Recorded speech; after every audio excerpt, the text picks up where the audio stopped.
So I'm getting ready to do my final digital project and I'm testing out components, and I just received these 2-channel relays, and basically this relay is a way to protect sensitive digital circuitry, which is the brains, from big dumb circuitry. For example, this fan, which is going to be part of my final project.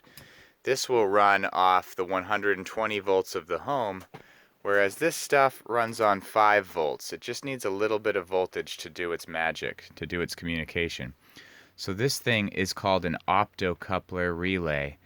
Instead of the 5 volts touching and opening the relay, which is like a switch that can bring it on to off or off to on, instead of it being connected, it uses light. There's a teeny little infrared LED enclosed in this box, and when this signal says turn on, a little light emits, and then there's a photo receiver that sees the light, so there's no actual contact.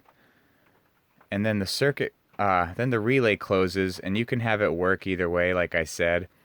But then that lets the current, so for this LED, I'm running it out of 12 volts, which is enough to explode some of these sensitive chips. Others can handle that kind of voltage, but I have blown up a small inverter chip that way.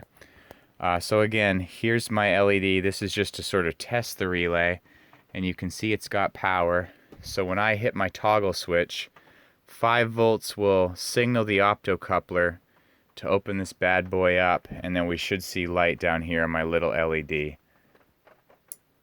Boom.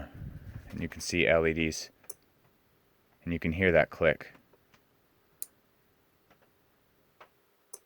Awesome.